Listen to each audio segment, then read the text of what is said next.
ক্রিকেটে আরও অনেক কিছু দেওয়ার ছিল। সাকিবের রাজনীতি আর মামলায় কাল হয়ে দাঁড়ায় তার ক্যারিয়ারে, বলছেন ক্রীড়া উপদেষ্টা। দায়িত্বে আসার পর একাধিকবার কথা হলেও ক্রিকেট সংশ্লিষ্ট চাওয়া ছিল না সাকিবের। যমুনা টেলিভিশনকে দেয়া একান্ত সাক্ষাৎকারে কথা জানিয়েছেন আসিফ মাহমুদ। স্পোর্টসের রাজনীতি আনা অনুচিত। সাকিব মাশরাফিরা বর্তমান এবং সাবেক ক্রিকেটারদের জন্য এক্সাম্পল।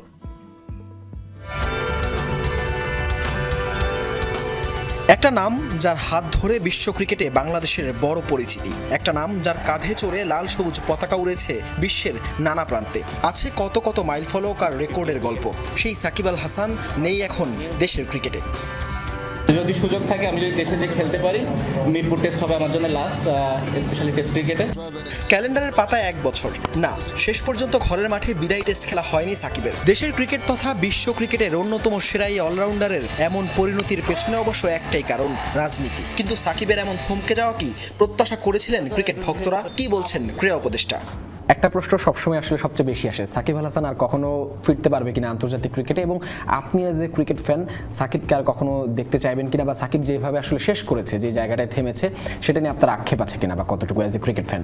সাকিব ভাই তো বাংলাদেশকে আরও এজ এ ক্রিকেটার অনেক কিছু দিতে পারতেন, কিন্তু উনি রাজনীতিতে জড়িত হওয়ার কারণে এবং আরও অন্যান্য অনেক কিছু ইনভলভ হয়ে যাওয়ার কারণে, অনেক কিছু বলতে আপনারা জানেন যে শেয়ার মার্কেটের ইস্যু আছে, আরও অনেক মামলা আছে, ইনভলভ হয়ে যাওয়ার কারণে আসলে উনি সেটা দিতে পারেন নাই। ক্রীড়ার মধ্যে পলিটিক্সটা ঢোকা উচিত না। আমরা দেখেছি যে সাকিব আল হাসান এবং মাশরাফি বিন মুর্তজার মতো যারা আমাদের আইডল ছিল একসময়, শুধু পলিটিক্সে অংশগ্রহণ করার কারণে কিভাবে তাদের মানে কি পরিস্থিতিতে আসলে যেতে হয়েছে। দেশের রাজনীতির পালাবদলের পর সাকিবের সঙ্গে দু একবার কথা হয়েছে বলে জানান আসিফ মাহমুদ। তবে ক্রিকেট সংশ্লিষ্ট চাওয়া ছিল না বলছেন ক্রীড়া উপদেষ্টা।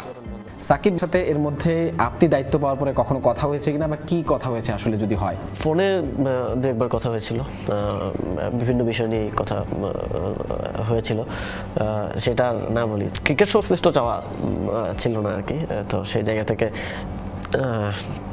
বলা একটু মুশকিল। তবে যেটা একটু আগে বললাম যে এই দুজনের বাংলাদেশের ক্রিকেটকে আরও অনেক কিছু দেওয়ার ছিল, যেটা আমরা হারালাম। যেমন মাশরাফি বিন মুর্তজার একটা লিডারশিপ দেওয়ার সুযোগ ছিল, সাকিব ভাইয়ের তো নিজেরই পারফর্ম করার আরও সুযোগ ছিল, তো সেটা আমরা হারালাম তাদের রাজনীতিতে যুক্ত হওয়ার কারণে। তো এটাই আমার মনে হয় যে আমাদের ভবিষ্যৎ প্লেয়ারদের জন্য এবং বর্তমানেও যারা আছেন সবার জন্য একটা মানে এক্সাম্পল হয়ে থাকবে। বর্তমান সময়েও বাংলাদেশ ক্রিকেটের ব্যর্থতায় বারবার যেন উঠে আসে সাকিবের নাম।